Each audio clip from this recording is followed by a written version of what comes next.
Estamos de volta com o nosso programa Eclésia dessa noite, falando sobre o livro do Apocalipse. Como devemos ler o livro do Apocalipse? No bloco anterior, nós começamos aqui a discussão, que está interessantíssima. Aqui ao meu lado, Dom José Falcão, que está aqui conosco para nos ajudar a ensinar, aprender e aprofundar essas belezas do tema do Apocalipse. Também o Padre Wander Maia está aqui conosco, para que a gente tenha aqui uma discussão bem interessante, e assim está.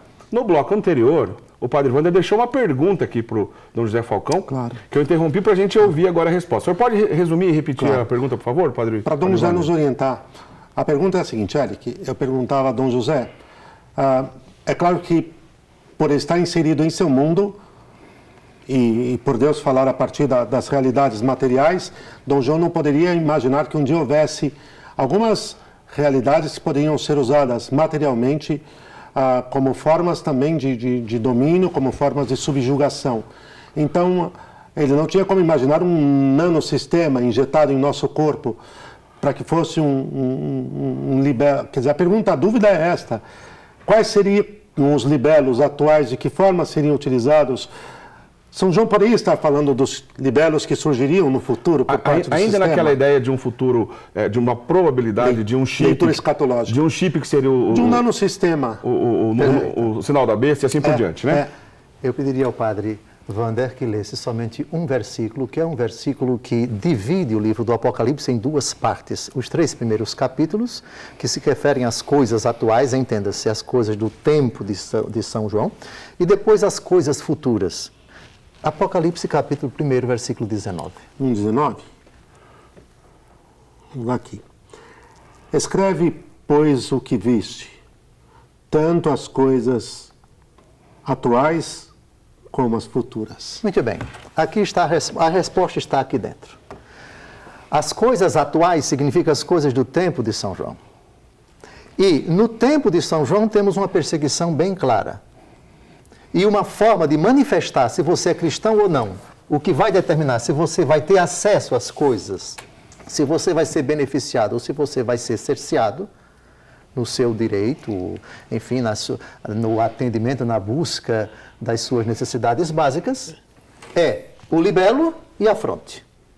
Essa é, agora, no tempo de São João, esses são os dispositivos de que o demônio se utiliza por meio do império para perseguir a igreja.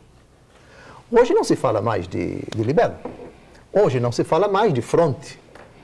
Hoje as coisas são muito sutis. Quaisquer que sejam os instrumentos ditos legais que, na prática, impliquem uma perseguição aos cristãos, então tire o libelo e tire a fronte. E coloque qualquer coisa. Veja, eu não me ateria tanto ao nano se colocar alguma coisa dentro do corpo de uma pessoa, que eu duvido que isso vai acontecer, porque forçar um ser humano, a não ser que tenhamos uma ditadura que desrespeite o direito à privacidade, o direito à intimidade, o direito a respeitar o seu corpo, se bem que a tese do aborto diz que a mulher não é, enfim, ela tem os seus direitos e tal. Há uma série, digamos assim, de pensamentos nefastos espalhados em muitos países, já impregnados em muita legislação, que na prática tentam legitimar e de fato legitimam o aborto, a eutanásia e assim por diante. Mas a questão aqui é, qual é a questão central nesse texto? Do libelo e da fronte. Cercear a liberdade dos cristãos se eles insistirem em adorar o seu Deus.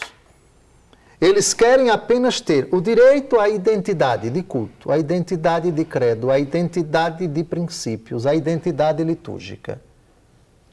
Se isso não é respeitado e uma força exterior tenta cercear esses direitos, direito à liberdade religiosa, direito a expressar a sua religião, direito de educar os seus filhos de acordo com os princípios da fé.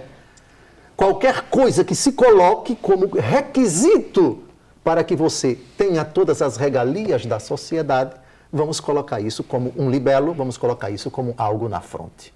Se muda digamos assim, o instrumento que é dado como requisito para que você tenha todos os direitos, se isso passou, hoje você pode aplicar isso, você tirou as coisas passadas, mas as futuras, ou seja, a essência que é a perseguição aos cristãos, que pode estar embutida naquela legislação anticristã. No México, nós temos uma legislação que verdadeiramente coloca de escanteio a Igreja Católica, que tira muitos direitos, enfim, o Uruguai aqui na América do Sul, enfim, e em muitos outros lugares, inclusive até, por exemplo, um país onde é proibido construir igrejas.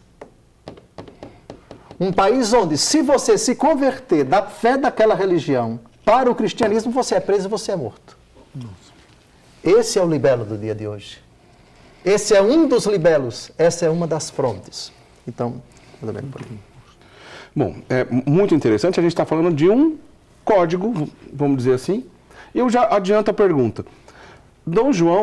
São João, né, o apóstolo São João, ele escreveu essa linguagem codificada também para que fosse preservada e só chegasse aos cristãos, se isso é verdade, quando a gente olha para o livro do Apocalipse. E agora a gente, com muita clareza, Dom José nos ajudou aqui a gente entender um desses códigos. Mas se há uma regra, um caminho para conseguir decodificar outros possíveis códigos ou linguagens figuradas que esse texto apresenta, Padre Wander? Olha, Eric, que houvesse a necessidade de uma catequese, de um catecumenato, naquele momento, para mergulhar em todo o sentido da Escritura e dentro do sentido da Escritura estaria o Apocalipse São João, acredito, sem dúvida, mas não como gnose, não como aquela coisa de iniciados secretos, né? Eu acredito que havia a necessidade de se fazer um caminho de amor, de conversão a Cristo, e dentro desse caminho de amor, de conversão a Cristo, ir entendendo o que a Escritura diz, desde o Gênesis até o Apocalipse. Lembrando, como Dom José também sempre nos recorda, que não existia essa Bíblia encadernada, bonitinha, a Escritura era lida, era escutada na igreja, por isso que é tão belo quando o elemento da liturgia surge ali tão forte, né, Dom José, no capítulo 4, pedindo que se proclame em pé, se veja o sujeito proclamativo da verdade revelada da palavra de Deus e os que estarão acolhendo. Então, claro que era necessário um caminho de amor, de unidade, de pertença, Eric, de pertença à igreja. Feito um caminho de pertença à igreja, de conversão, aí a iniciação cristã, o caminho batismal e assim por diante, ia se adentrando na beleza, na profundidade desse mistério. Mas eu acho que, né, Dom José, é uma coisa muito mais simples, uma coisa muito mais real do que o que pressuponha uma excessiva necessidade de elementos decodificadores e reservados a uma elite, a uma minoria, os quais os outros não teriam acesso. Não, venha fazer o caminho com Cristo em sua igreja. E aqui o véu vai sendo tirado e vai se entendendo o que o Senhor está dizendo. Não se trata de uma sociedade secreta ou alguma coisa desse tipo? O Apocalipse vai se dar o desvelamento. Trilhe o caminho da fé, trilhe o caminho do amor. É verdade. E o próprio autor, São João, cuida de deixar bem explícito que a intenção dele, ao lançar mão de uma linguagem que era comum já entre os judeus nos 2 primeiros séculos antes de Cristo, o tempo de Daniel, que é o profeta que talvez usa a linguagem apocalíptica com maior abundância, com uma riqueza de símbolos, de sinais decodificados, ali misteriosos para as pessoas. O próprio Jesus diz: não deis pérolas aos porcos, não jogueis as coisas santas aos cães, para que não as calquem com os pés e, voltando-se contra vós, vos estraçalhem. Isso é o fundamento da disciplina do arcano. Sabem o que é a disciplina do arcano? A disciplina do arcano era um segredo que era imposto aos catecúmenos e aos recém-batizados, sobretudo aos recém-batizados, para que aquilo que eles estão aprendendo, eles não revelem para os pagãos, não. Mas não no sentido de uma casta, no sentido de um gueto, uma elite que busca os conhecimentos e o resto está excluído. Não, o evangelho é para todos. Só que a frase de Jesus, não deis pérolas aos porcos. Essas realidades que vocês estão conhecendo agora, sacramentos, mandamentos, a explicação da Escritura, etc., não é para todos. Eles primeiro têm que passar pelo catecumenato. E só depois, quando forem batizados, é que vão ter acesso a isso. Por isso que na liturgia, na hora do Pai Nosso, na hora do ofertório, os candidatos saíam da igreja. Eles não podiam recitar o Pai Nosso, porque o Pai Nosso é para cristãos. Comunhão, eles não podiam ver. Estavam se preparando para o batismo, mas na hora do ofertório saíam da igreja. Era esse cuidado. Isso aqui é apenas para quem já são os filhos de Deus. Pai Nosso não é oração para quem é pagão. Pagão não reza o Pai Nosso. O Pai Nosso é para filho de Deus. Por isso, a entrega do Pai Nosso, ela é prevista no catecumenato, quando já está pertinho da vigília pascal. É um dos últimos ritos do catecumenato. Muito bem. Então, veja, São João diz em capítulo 1, versículo 20...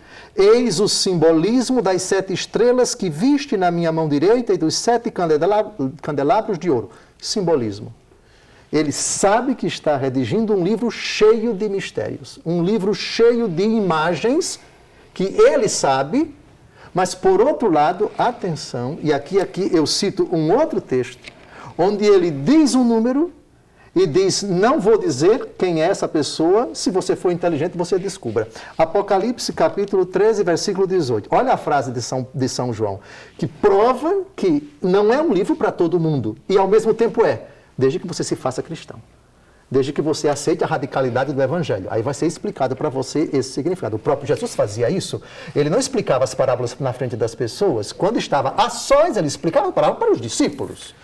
Eis aqui a sabedoria. Quem tiver inteligência, calcule o número da fera, porque é número de um homem, e esse número é 666. Quem tiver inteligência, calcule. Como quem diz, vocês que são pagãos, eu estou falando aqui 666, vocês nem sabem do que eu estou falando. E é isso mesmo que eu quero.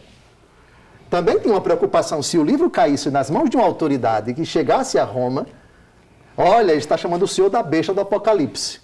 Isso traria realmente prejuízo. Também tinha essa preocupação, mas é mais uma preocupação catequética, mais uma preocupação mistagógica. Quem tiver inteligência, descubra quem é o número da besta. Diz que é 666, mas não diz que é Nero, que aliás já tinha morrido no tempo de Domiciano. Bom, o tempo do nosso programa voou nessa primeira parte. Na semana que vem a gente vai continuar, né, conforme já adiantei aqui anteriormente. Vamos continuar na semana que vem. Nesses minutinhos que a gente está encerrando aqui, Padre Wander, apesar de a gente voltar em outros assuntos, na semana que vem queria perguntar sobre por que São João escreveu 7 cartas para 7 comunidades diferentes. Quem são os 4 cavaleiros do Apocalipse, por exemplo? Assunto para a semana que vem. Mas, Padre Wander, de acordo com a nossa conversa inicial aqui, a sua consideração final, e depois vou pedir a bênção para o Dom José. Em poucas palavras, quem quiser aprofundar e entender o Apocalipse, como bem ensina a igreja, quais são os primeiros passos que deve seguir para que esse entendimento seja claro? Acho que os primeiros passos, um deles e o mais importante, Dom José acabou de nos ensinar, recorrendo ao próprio texto do Apocalipse diversas vezes. Ele citou o Apocalipse aqui 10, 15 vezes de forma fluente.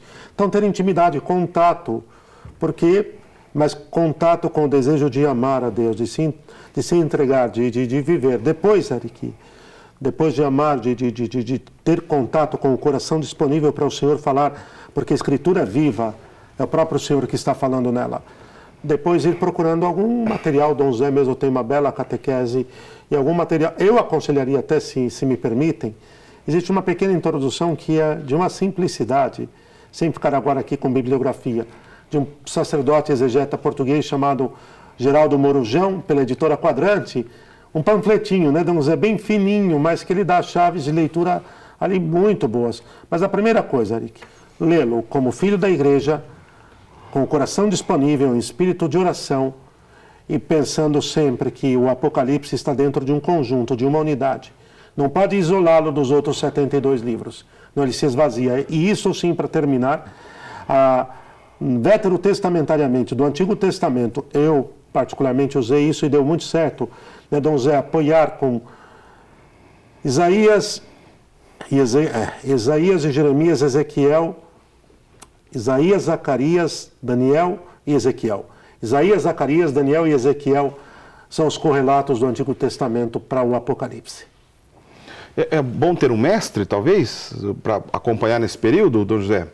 Uma bibliografia católica de exegetas comprovadamente católicos. Nesses tempos difíceis, eu confesso que é uma coisa rara, mas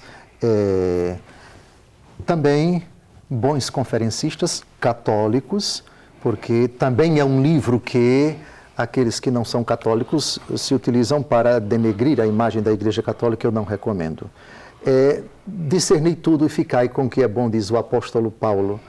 Eu recomendaria Pierre Prigent, da editora Loyola. É um francês, traduzido em português, da década de 80, se não me engano, O Apocalipse. É apenas esse título, Pierre Prigent.